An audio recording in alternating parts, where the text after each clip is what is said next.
요한복음 13장입니다. 오늘 우리가 매주 책 한 권 읽고 함께 나누는 은혜의 시간 10번째입니다.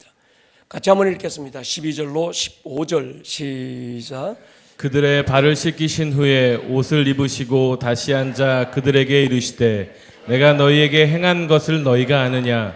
너희가 나를 선생이라 또는 주라 하니 너희 말이 옳도다. 내가 그러하다. 내가 주와 또는 선생이 되어 너희 발을 씻었으니 너희도 서로 발을 씻어주는 것이 옳으니라. 내가 너희에게 행한 것 같이 너희도 행하게 하려 하여 본을 보였노라. 아멘. 오늘 우리가 나눌 책은 저자가 두 사람입니다. 토미 텐이라는 분, 그리고 남아프리카 공화국에서 성공적으로 목회 사역을 하던 데이빗 케이프라는 목사님입니다. 책 제목은 종의 마음이죠. 하루 이 데이빗 케이프가 주님의 음성을 들어요. 모든 사역을 내려놓고 나무 십자가와 대야를 손에 들고 내가 가라는 곳으로 가라. 이 데이빗과 그의 아내 캐서린은 아무 말 없이 순종합니다. 하나님께서 이들 부부를 세계 도처로 보내세요. 내전 중이던 소웨토, 수단, 전쟁 중이던 이라크, 화산재로 뒤덮여 도무지 사람이 살 수 없는 극한의 몬세라섬, 이슬람의 성지인 터키, 장려촌, 나병 환자들 마을, 알코올과 마약 중독자들에게 보내서 오직 한 가지만 하게 합니다. 발을 씻겨주게 해요. 그들 부부가 나무 십자가 내려놓고 대야에 물을 담고 사람들의 발을 씻기기 시작할 때 도무지 열릴 것 같지 않던 사람들의 마음이 빗장이 벗겨지고 그들이 마음을 열고 예수님을 영접해요. 안전뱅이가 일어나고 문둥병자가 치유받고 소경이 눈을 뜨기 시작합니다. 마음이 상한 자들이 회복되어 주께 돌아오는 간증들이 이 책에 많이 나옵니다. 이 책의 힘은 지식이나 어떤 이론이 아니라 데이빗 케이프라고 하는 이 사람이 그의 삶 속에서 섬김의 어떤 그 모습이 함께 아우러져서 어떤 임팩트 있는 책이 되고 있습니다. 이 책에서 한 줄의 글귀가 제 마음을 관통했어요. 섬김은 불붙는 것이다. 섬김은 배우는 게 아닙니다. 사랑은 배워서 하는 게 아니에요. 불붙어서 하는 거예요. 가슴에 섬김의 불을 가진 사람은 섬기지 않고는 견딜 수 없는 뜨거움이 있습니다. 예레미야를 보십시오. 내가 다시는 여호와를 선포하지 아니하며 그의 이름으로 말하지 아니하리라 하면 내 마음이 불붙는 것 같아서 골수에 사무쳐 견딜 수가 없다. 예루살렘 성이 무너지고 성문이 불탑니다. 백성들은 난민처럼 흩어졌다는 동생 하나니의 말을 들었던 느헤미야, 그의 마음이 불붙는 것 같아서 수일을 울며 금식하고 기도합니다. 여러분, 불이 사명이에요. 불이 부르심입니다. 불이 사랑입니다. 사랑은 이해하는 게 아닙니다. 사랑은 불붙는 거예요. 사랑은 배워서 하고 배우지 못해서 못하는 게 아닙니다. 사랑하라고 해서 하는 것도 아니고 하지 말라고 해서 안 하는 것도 아닙니다. 아가서의 고백처럼 사랑의 불은 홍수로도 끌 수 없고 많은 물로도 막을 길이 없습니다. 열왕기상의 한 사건이 나와요. 솔로몬의 사건인데 3장 26절에 보면요, 그 산 아들의 어머니 되는 여자가 그 아들을 위하여 마음이 불붙는 것 같아서 왕께 말합니다. 내 주여 산 아이를 그에게 주고 아무쪼록 죽이지 마십시오. 다른 여자는 말하기를 내 것도 되게 말고 내 것도 되게 말고 나누게 하라.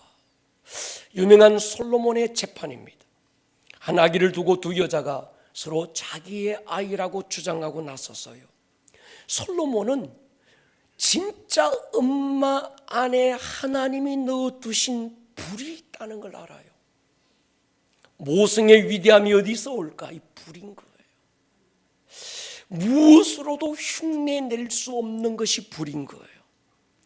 사랑이 불이라면 예배는 불붙는 것인 줄로 믿습니다. 예배는 배워서 하는 게 아니에요. 예배는 하라고 해서 하는 것도 아니고 예배하지 말라고 해서 안 하는 것도 아닙니다.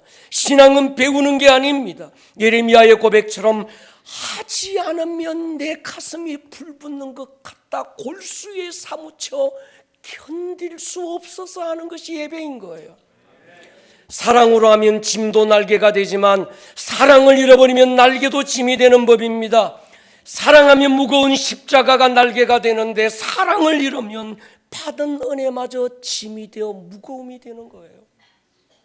한 번은 예루살렘 성전에 들어가신 예수님이 극적 해프닝을 벌여요. 성전 안에서 양 팔고 비둘기 팔고 돈 바꾸는 사람들의 상을 뒤집어 놓고 노건으로 채찍 만들어서 성전에서 그들을 내쫓습니다. 예수님의 이 한 번도 보지 못했고 상상조차 하지 못했던 그 마치 어떤 광란의 무엇 같은 예수님의 어떤 그 모습을 보았던 제자들이 시편 69편의 다윗의 고백을 기억하면서 이렇게 말합니다. 주의 전을 사모하는 열심이 나를 삼키리라는 것을 기억하더라. 예수님 안에는 하나님의 성전을 향한 사랑의 불이 붙어 있는 걸 본 거예요. 아멘입니까? 그 불이 붙어야 예배할 수 있습니다. 그 불이 붙어야 섬길 수 있어요. 그 불이 붙어야 기도의 자리를 찾을 수 있습니다. 불이 붙어 하는 일과 해야 돼서 하는 일은 다릅니다. 불이 붙어서 예배하는 것과 해야 해서 예배하는 건 다른 거지요. 불 붙어서 하는 일은 소자 하나에게도 냉수 한 그릇 떠주는 것도 성력이 되지만 해야 돼서 하는 일은 시간이 지날수록 고역으로 남는 거예요. 오늘 예배하다가 하늘의 불이 붙기를 축복합니다. 주님, 우리 교회 안에 이 사랑의 불이 섬김의 불로 붙게 하여 주옵소서. 이 책을 펼치면서 또 한 줄의 글귀가 제 심장을 관통했습니다. 소제목인데 이겁니다. 성령의 금이냐 섬김의 수건이냐. 한 번은 십자가라고 하는 공생의 절정을 하루 앞둔 주님, 제자들을 데리고 겟세마네라는 작은 야산에 올라요. 제자들에게 평생의 처음으로 기도를 부탁합니다. 나를 위해서 깨어 기도해다오. 육신의 피곤을 이기지 못했던 제자들은 깊이 잠들고 맙니다. 아마 새벽녘이었을 거예요. 대제사장이 군사를 이끌고 예수님을 잡아가기 위해 현장을 들이닥쳤습니다. 그때 베드로가 칼을 휘둘러요. 대제사장의 종 말고의 귀를 잘라버렸습니다. 아마 베드로가 귀 하나 자르려고 칼을 휘두르지는 않았을 거예요. 목을 자르려고 휘둘렀을 거예요. 도미테니가 그 얘기를 합니다. 우리는 귀를 붙여주시는 예수님이 아니라 목을 붙여주시는 예수님을 볼 뻔했다. 여러분, 잘려나간 귀를 다시 붙여주시면서 예수님이 하신 말씀이 있습니다. 같이 읽을게요. 마태복음 26장입니다. 시작. 이에 예수께서 이르시되 내 칼을 도로 칼집에 꽂으라. 칼을 가지고 자는 다 칼로 망하느니라. 너는 내가 내 아버지께 구하여 지금 12군단 더 되는 천사를 보내시게 할 수 없는 줄로 아느냐.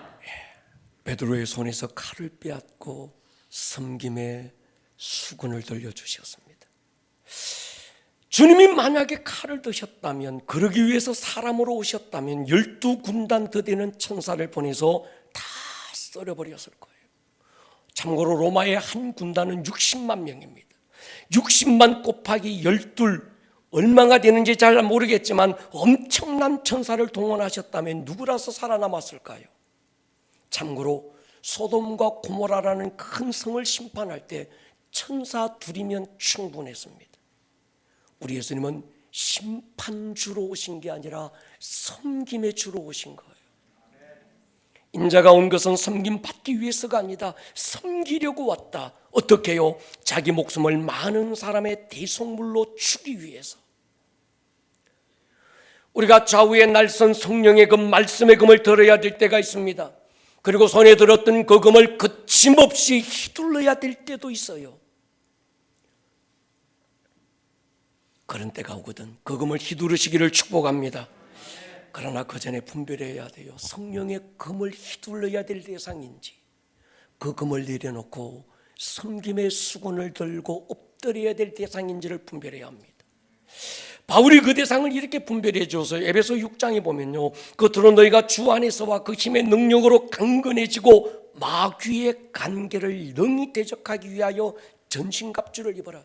우리의 씨름은 혈과 육을 상대하는 게 아니라 통치자들, 권세자들, 어둠의 세상 주관자들, 하늘에 있는 악의 영들을 상대합니다.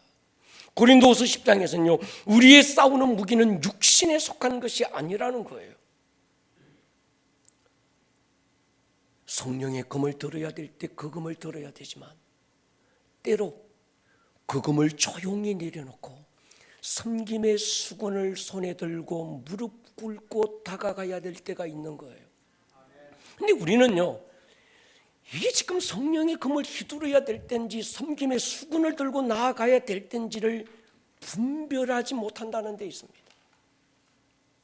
영적인 영역, 오늘 우리 권사님 선포했던 것처럼 하늘의 영역에서는 성령의 금을 드시기를 축복합니다. 어둠의 영들에 대해서는 가차없이 거침없이 성령의 금을 휘둘러야지요. 그러나 그가 누구든 사람에 대해서는, 지상의 영역에서는 금을 칼집에 꽂고 섬김의 수건을 들어야 합니다. 누가 섬김의 수건을 들 수 있을까? 종인 거지요. 유대에서는요, 누군가가 손에 수건을 들고 있으면 누구라도 알 수 있습니다. 아, 발 닦는 종이구나. 스스로를 그리스도의 종이라 생각하는 그 사람이라야 수건을 드는 법입니다.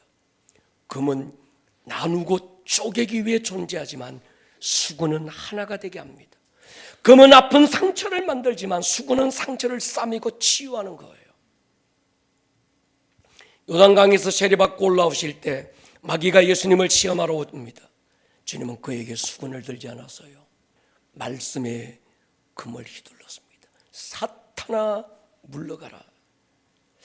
그러나 더 많은 경우에 그분은 금을 내려놓고 섬김의 수건을 들었습니다. 버림받은 나병 환자에게 수건을 들고 다가가셨고, 소외된 여리고성의 삭개오를 만나 주었습니다. 누구도 관심 없었던 버려지고 소외되고 가난하고 스스로 설 수조차 없는 그들에게 주님은 수건을 들고 다가가신 거예요. 여러분의 가정에, 여러분의 삶의 환경에 어둠의 영들의 장난이 느껴지거든 예수의 이름으로 금을 휘두르시기를 바랍니다. 어둠의 영들은 봐줄 대상이 아닙니다. 귀신아 좀 나가줄래? 이러면 안 됩니다. 좀 나가주면 좋겠는데 사정해서도 안 됩니다. 나사렛 예수의 이름으로 떠나갈지어다. 그러나 여러분의 가정 안에서, 교회 안에서, 목장 안에서는 수건을 들어야지요. 목장 안에서 칼을 들고 당신이 심판자가 되려고 하지 마십시오. 두 손에 칼을 들고 눈물을 어떻게 닦을까요? 가슴에 가시를 품고 어떻게 안아줄 수 있을까요? 또 하나, 가르치려고도 하지 마세요. 가정은 가르치는 데가 아닙니다. 목장은 가르치는 곳이 아닙니다. 당신이 정답을 주려고도 하지 마십시오. 말도 안 되는 일도 품고 녹여내십시오. 주님은 교회 선생을 세우신 게 아닙니다. 일만 서성이 아니라 한 아비 어미를 세우시는 거예요. 몸된 교회를 쪼개고 나누고 잘 되는 사람을 본 적이 없습니다. 목장은 서로가 서로에게 종으로 다가가서 서로를 섬기는 것인 거죠. 너의 아픔이 나의 눈물의 기도가 되고 너의 철구음이 나의 춤과 노래 되어 어깨를 쌓고 춤출 수 있는 곳. 누구에게도 정답을 주려고 하지 마세요. 일부 예배 때도 한번 해봤는데, 자, 깍지 한번 껴보세요. 깍지 껴보세요. 엄지손가락이, 왼쪽 엄지손가락이 위로 올라가신 분 손 들어보세요. 예, 한 반 정도 돼요. 오른쪽 엄지손가락이 위로 올라가신 분, 예, 한 반 정도 돼요. 누가 맞는 거예요? 어떤 게 정답입니까? 오른쪽이 위로 올라가야 됩니까? 아니면 왼쪽이 위로 올라가야 됩니까? 오른쪽으로 올라간 사람은 야, 니들은 틀렸어야 막 해야 됩니까? 제가 이만큼 살고 보니까 정답이 없는 일들이 참 많습니다. 근데 우리는 굳이 가르치고 정답 주고 이게 틀렸어, 이게 맞아 우기고, 정답은 하나님께만 있는 줄 믿습니다. 여러분이 하나님을 대신하려고 하지 마세요. 하나님의 자리에 앉으려고 하지 마세요.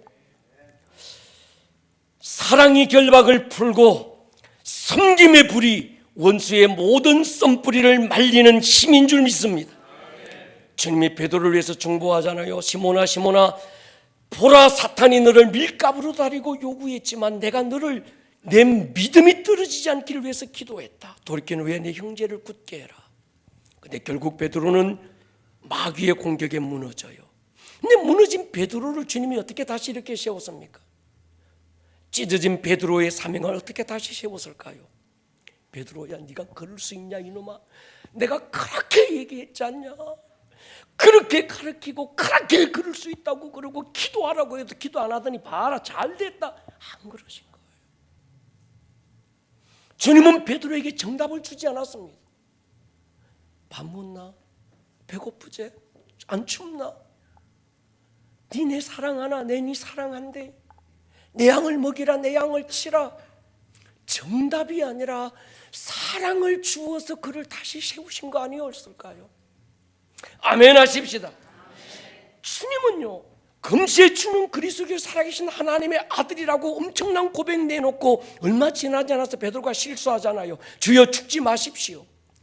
그 전의 고백은 혈과 육에서 나온 게 아니라 성령으로 나온 고백이었다면, 이분의 고백은 성령으로 나온 게 아니라 사탄이 그의 인간적 생각을 자극한 거예요. 주님은 베드로야, 너 나 넘어지게 한다 그러지 않았습니다. 실수는 베드로가 했는데 베드로는 끌어안고 그 실수를 하게 만든 어둠의 영역에 대해서 칼을 든 거예요.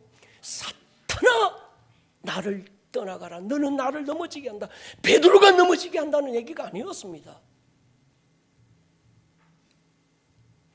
예수님의 꾸짖음의 대상은 어둠의 영역이었습니다. 성탄은 땅을 향한 하늘의 섬김입니다. 하나님의 본체요 동등하신 삼위 하나님 가운데 한 분이 사람의 모습으로 오셨다는 것 자체가 하나님으로서의 명예도 권리도 내려놓고 종이 되신 거예요. 짐승이 사는 말구 위에 태어나셨기 때문에 겸손이었을까요? 낮아지신 것이었을까요? 아니면 왕의 아들로 왕궁에 오셨다면 겸손이 아닐까요? 아니에요. 창조주가 인간의 모습을 입고 오셨다는 것 자체가 겸손인 거예요. 십자가는 섬김의 절정이었습니다. 제9시쯤에 예수께서 크게 소리질러 엘리 엘리 라마 사박다니, 나의 하나님 어찌하여 나를 버리셨습니까? 하나님 아버지 앞에 일시적인 버림받은 그 섬김이 우리의 구원을 이루었습니다. 세상 어느 정도 교주가 자신을 믿는 인간을 이처럼 섬긴 신이 어디 있습니까? 그들이 예수님을 십자가에 못 박은 다음 마지막으로 한 일이 예수님의 겉옷을 제비 뽑아 나눈 거예요. 마지막 남은 겉옷까지 내어주신 섬김을 누구에게서 찾을 수 있을까요? 오늘 우리가 읽던 요한복음 13장은요 3절부터 5절에 보면, 저녁 먹는 중 예수는 아버지께서 모든 걸 자기 손에 맡기신 것과 자기가 하나님께로부터 오셨다가 돌아갈 걸 아셨습니다. 그 다음 하신 일이 있어요. 대야에 수건을 들고 제자들의 발 앞에 무릎을 꿇었습니다. 제자들의 냄새나는 발을 씻기신 이유를 설명합니다. 12절부터 보면, 그들의 발을 씻으신 후에 옷을 입고 다시 앉아 그들에게 이르시되, 내가 너희에게 행한 것을 너희가 아느냐? 너희가 나를 선생이라 주라 하니 너희 말이 옳다. 내가 그러하다. 내가 주와 또는 선생이 되어 너희 발을 씻었으니 너희도 서로 발을 씻어주는 것이 옳으니라. 내가 너희에게 행한 것 같이 너희도 행하게 하려 하여. 이 본문을 읽고 묵상하며 그런 생각해 봤습니다. 왜 주님이 갑자기 제자들의 발을 씻기셨을까? 도무지 엄두도 내지 못한 퍼포먼스를 주님이 하신 이유가 뭘까? 아마 주님이 아버지께로 돌아가야 될 걸 아셨기 때문입니다. 그리고 6월절 만찬을 준비하라고 지시하셨던 이유도 거기 있었습니다. 12 제자들과 주님이 어떤 한 사람의 집에 들어가서 유월절 만찬을 먹어요. 최후의 만찬의 자리에 모두가 둘러앉았습니다. 그리고 떡을 떼고 잔을 돌렸어요. 그런 다음 주님이 벌떡 일어나서 대야에 물을 들고 손에 수건을 들고 제자들 한 사람 한 사람 앞에 무릎 꿇기 시작했습니다. 제가 생각해 봐서 왜 그러셨을까? 여러분, 왜 그러셨을까요? 유대 관례는요, 어느 집에 손님이 오면 이 손님이 아주 귀한 손님이면 주인이 발을 씻어줘요. 거기는 팔레스타인 건조한 지역이기 때문에 발을 씻어주는 거, 그게 예의입니다. 근데 별로면, 그 찾아오는 손님이 별 볼 일 없는 친구면 종이, 발 닦는 종이 있습니다. 가장 낮은 종이 손님의 발을 닦아주는 거예요. 생각해 봤습니다. 만약에 어느 누군가가 그 집의 주인이, 그 집의 어느 하인이 주님과 제자의 발을 닦아 주었다면 이미 발을 닦은 그들에게 주님이 또 발을 닦았을까요? 아니었습니다. 그 집의 주인도 하인도 제자들마저도 주님의 발을 닦아 주려고 무릎 꿇은 사람이 아무도 없었습니다.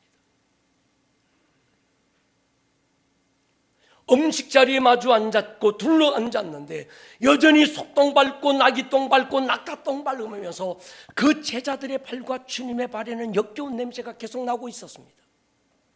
아무도 주님의 발을, 제자들의 발을 닦아주는 자가 없으니까 주님이 대야에 물을 떨고 제자들 앞에 수건을 들고 앉으신 거예요. 여러분, 다른 제자들은 몰라라. 베드로는 예수님이 누군지 알았어요. 그가 그리스도요 살아계신 하나님의 아들이라고 고백했습니다.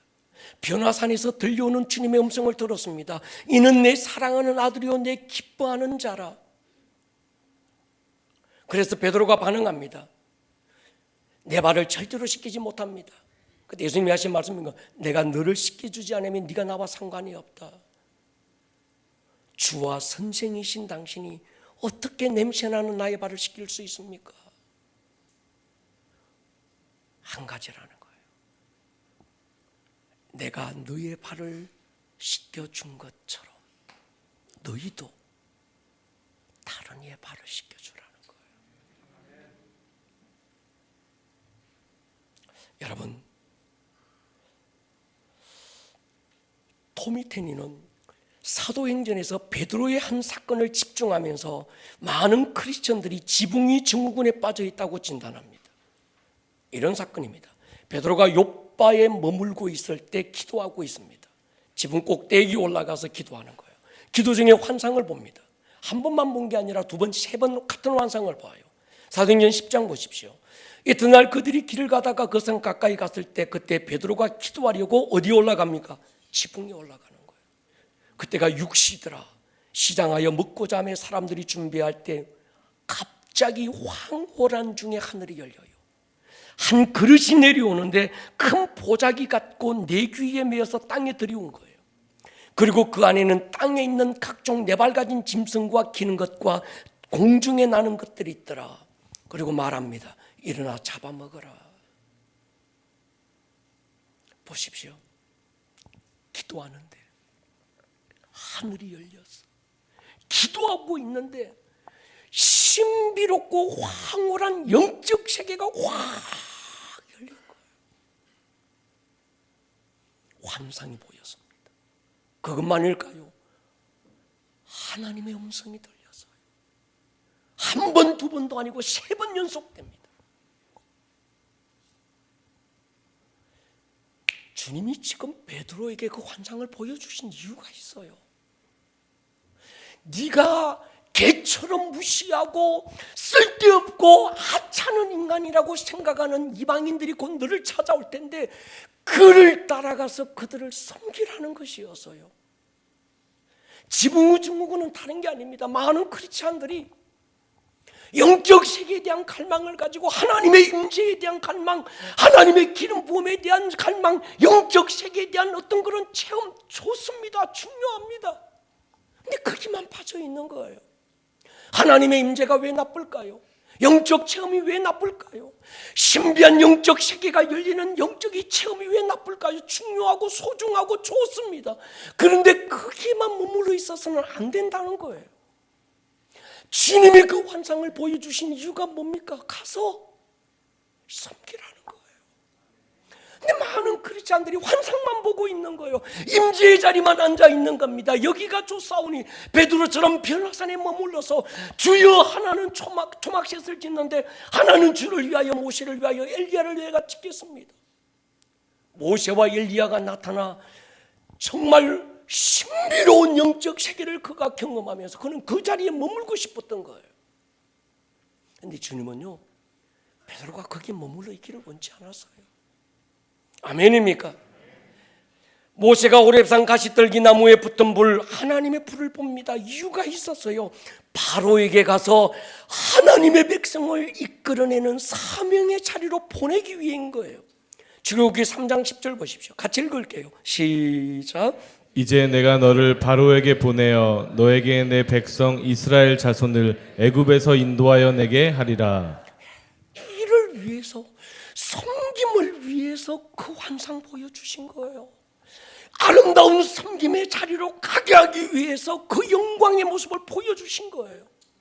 그런데 자칫 잘못하면 그 영광의 자리에 빠져서, 임재의 자리에 빠져서 영적 세계에 허죽거리다가 하나님이 보여주신 사명의 자리로 가기를 마다할 수 있다는 거예요.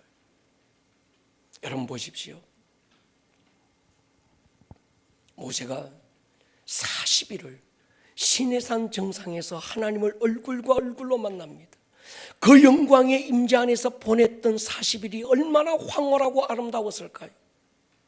근데 하나님은 그 모세가 그 영광의 자리에 머물고 있기를 원치 않았습니다. 산 아래 백성들에게 섬김의 자리로 보낸 거예요.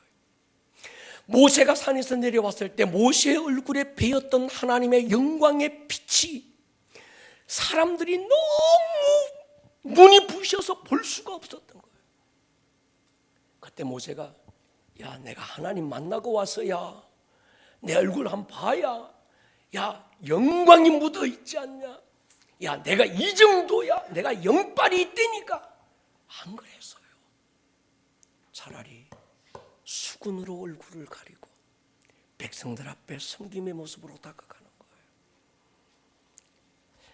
버림받은 이방의 한 여인, 이른 나이에 후사 없이 남편 잃고 미망이 된 여인, 룻이라는 여인, 다윗 왕의 조모가 되고 그것도 모자라 예수님의 족보, 왕의 족보의 이름을 화려하게 올립니다. 은혜의 출발이 어디일까요? 유대와 모압의 갈림길에서 오르바는 자기들의 새내기로 돌아가고 룻은 시어머니 나오미를 섬기기 위해 붙잡기로 결단했던 그때 그 현장 아니었을까요? 요르단에서 이스라엘로 넘어오는 그 갈림길에 서서 저는 많은 생각을 했습니다. 현장을 저와 함께 가보신 분은 알 거예요. 나오미와 룻과 오르바가 모압인가 유대인가 그 갈림길에 섰던 그 갈림의 현장에서 끝없는 광야예요. 삭막한 광야. 삶의 의미도 소망도 잠시 서 있을 힘조차 없는 한 늙은 노모가 저 광야를 거쳐서 유대로 과연 갈 수 있을까? 저 노모를 버려두고 나는 내 갈 길을 가면 내 앞길은 편하겠지만 저 늙은 노모 혼자 이 광야, 이 산을 가도록 해서는 안 되겠다는 거예요. 그 룻의 섬김의 아름다운 결단이 버림받은 모압의 족속 한 여인을 이스라엘 다윗 왕의 반열에 세워서 그 이름을 올리지 않습니까? 룻의 고백 보십시오. 내게 어머니를 떠나며 어머니를 따르지 말고 돌아가라 강권하지 마십시오. 어머니께서 가시는 곳에 나도 가고 어머니께서 머무시는 곳에 나도 머물겠나이다. 어머니의 백성이 나의 백성이 되고 어머니의 하나님이 나의 하나님이 되시리니 어머니께서 죽으시는 곳에서 나도 죽어 거기 묻힐 것이라. 만일 내가 죽는 일 외에 어머니를 떠나면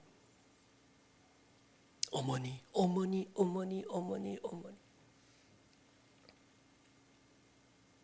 저는 그렇게 믿습니다. 섬김이 한 인생을 바꿉니다. 아멘입니까? 토미는 진실한 종의 5가지 특징을 다윗 왕을 모델로 정리해서요, 종은 자신을 낮출 준비가 되어 있다는 거예요. 우리의 관심은 외모에 있지만 하나님의 관심은 우리의 마음이죠. 근데 마음은요, 가릴 수가 없어요. 마음은 반드시 보여지고 나타납니다. 그 사람의 태도와 자세를 보면 그 마음이 읽혀져요. 하나님은 이새의 8 아들 가운데 부모 형제에게마저도 존재감이 없던 말제에게 집중됐습니다. 부모 형제가 볼 때는 철딱선이 없는 철부지로 보여서요, 그 말제 다윗에게 탁월함이나 용맹스러움이나 아무것도 안 보이는 거예요. 그런데 하나님은 부모 형제가 보는 다윗과 다른 눈으로 다윗을 보고 계신 거예요. 사무상 16장 1절 마지막에 보면 이렇게 말합니다. 이는 내가 그의 아들들 중에서 한 왕을 보았다. 하나님은요, 여러분, 우리가 보는 것과 하나님 보는 게 달라요. 여러분들이 보실 때 여러분들이 자녀가 별로 저 철딱선이 없고 저거 언제 인간 되겠나 싶지만 하나님은 다르게 보시는 줄로 믿습니다. 사람이 보는 것과 하나님이 보는 게 달라요. 왜? 보고 있는 게 다른 거예요. 하나님은 중심을 보는 줄로 믿습니다. 하나님이 다윗의 어떤 마음을 보셨을까? 다윗 안에 섬김의 중심을 보는 거예요. 아버지의 양떼지만 그 양떼 하나를 지키기 위해서 곰과 사자가 나타나 양떼를 물어가면 목숨 걸고 달려가 그 양떼 곰의 아가리를 찢고 그 양새끼를 끄집어낼 수 있는 그 섬김의 정신 말이죠. 사울 왕에 대한 끝없는 섬김의 불이 다윗 안에 있다는 걸 보았습니다. 짱돌 몇 개로 적장 골리앗을 때려눕히고 사울의 신뢰받아 왕궁에 입성했을 때도 의기양양하게 폼잡고 들어가지 않았습니다. 야, 내가 골리앗 때려 죽인 사람이야. 야, 니들 다 쫄아가지고 다 그냥 찌그러들었을 때 나 혼자 뛰어나갔어야. 내가 이런 사람이야. 폼잡지 않았어요. 여전히 사울의 병기던 자로 섬기는 자리에 앉습니다. 사울이 자기를 오해하고 자기를 향해 창을 던질 때도 자신을 광야로 내몰고 사냥감 풀어놓고 사냥을 즐기듯 군사 풀어놓고 쫓고 있을 때도 사울을 죽일 수 있는 기회가 몇 번씩 주어졌던 그때도 사울을 향한 섬김의 마음이 변치 않습니다. 섬김은 배우는 게 아니에요. 섬김이 뭐라고요? 불 붙는 거라. 오늘 예배만 드리고 가면 안 됩니다. 이 불이 붙어 있기를 축복합니다. 종은 열정이 있어야 된대요. 열정은 불이 계속 타오르게 하는 어떤 이유와 명분입니다. 다윗이 왕이 되고 첫 번째 국가적인 일은 기럇 여아림 아비나답의 집에 있던 언약궤를 다윗성으로 모셔오는 일입니다. 제가 이스라엘을 처음 갔을 때 어떤 곳 예루살렘도 어디도 아니고 제일 먼저 달려가 보고 싶었던 곳이 기럇 여아림이었습니다. 그래서 지도 한 장 들고 조그마한 차 하나 몰고 기럇 여아림을 찾아서 겨우 찾아갔어요. 조그마한 마을. 사람들 붙들고 물었어요. 대도 안 하는 영어를 막 해가면서 너 오벳 에돔을 알고 있냐? 야, 너 아비나답의 집이 어디쯤인지 알고 있냐? 아무도 모르는 거야.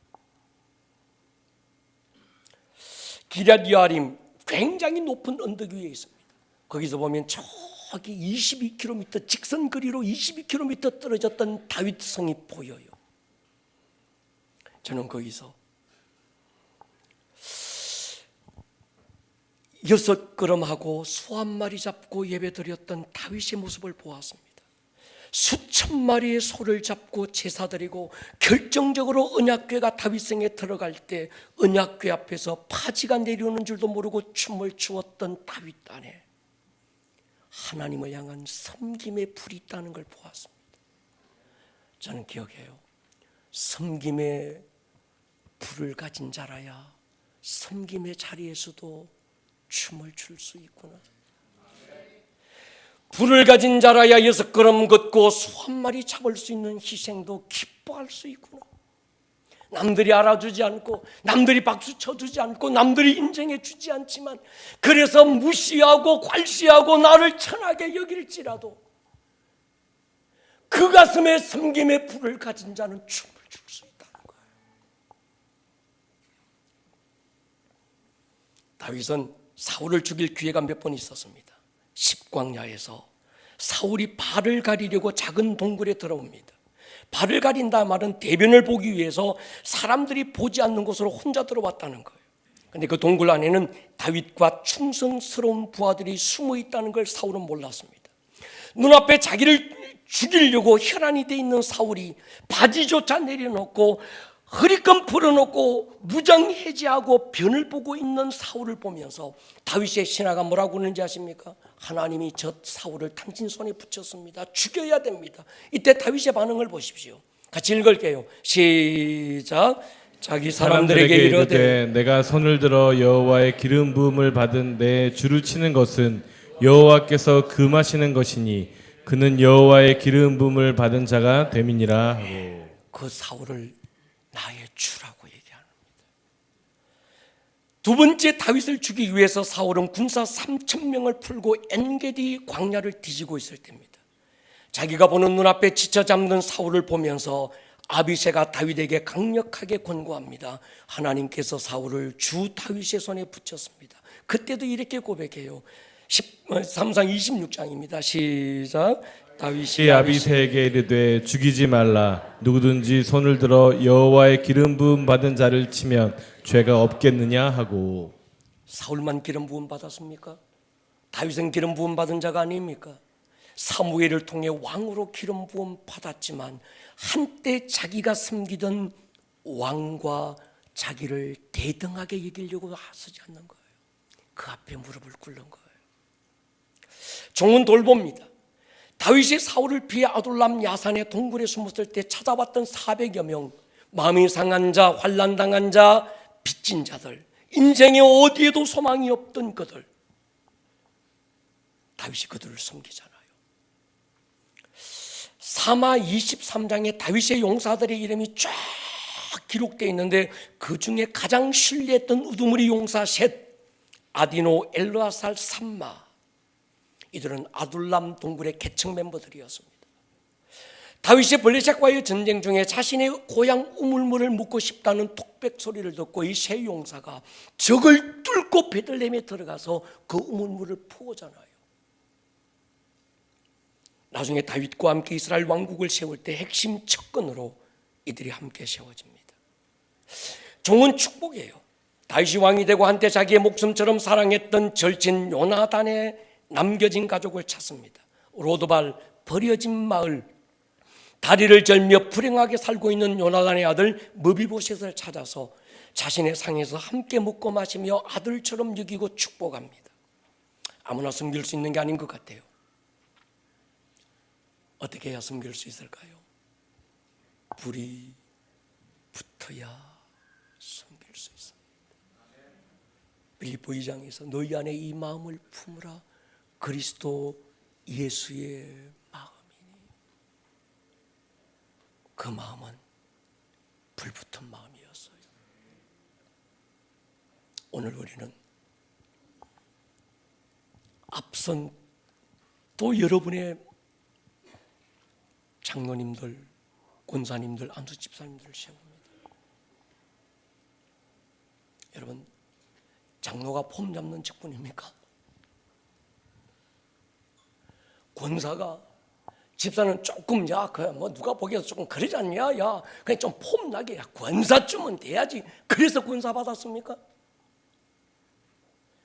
장로 되려면 안수집사쯤은 되고 몇 년 지나야 돼야. 그래서 안수집사 된다요. 목사는 군림하는 자가 아니잖아요. 섬기는 자잖아요. 장로, 섬기라고 그 직분 준 거 아니에요. 권사, 기도의 자리에 엎어져서 주의 종과 교회를 위하여 눈물로 기도하라고 그 권사 준 거 아니에요. 우리 그렇게 임직한 거 아닙니까? 목사로 임직 받을 때, 장로로 하나님께 기름 부음 받을 때 처음 우리의 중심은 어땠어요? 아골골짝 빈들도 복음 들고 가겠습니다. 그래서 우리 눈물로 다짐한 거 아닙니까? 근데 어느새 우리는 돌아보니까 이 목사라는 인간이 누가 안 알아주면 섭섭해지고, 누가 박수 안 쳐주면 이게 뭔가 싶고 말이죠. 이게 인간인가? 사랑하는 여러분, 우리는 섬기는 자입니다. 아멘입니까? 더 잘 섬기라고 그 직분 준 거예요. 더 업다리라고 그 은혜 주신 거예요. 작은 불씨 하나는 힘이 없습니다. 우리 안에 붙었던 그리스도 예수의 불씨가 모이면 거대한 불길이 될 것입니다. 우리 오늘 이 시간에 그저 예배드리고 돌아가면 안 됩니다. 하나님, 이 불씨 꺼지지 않도록 지켜주십시오. 다시 불길 일으킬 수 있는 은혜를 부어주십시오. 불씨가 모여 불길을 만들게 하여 주십시오. 결단이 있어요. 머리를 한번 숙여보십시다. 사랑하는 여러분,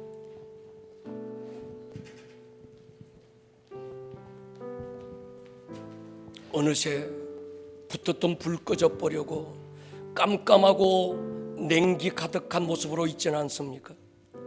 아마 그러지는 않을 거예요. 오늘 이 시간에 주님의 마음이, 주님의 불이 여러분 안에 옮겨 붙는 이 시간이 되기를 축복합니다.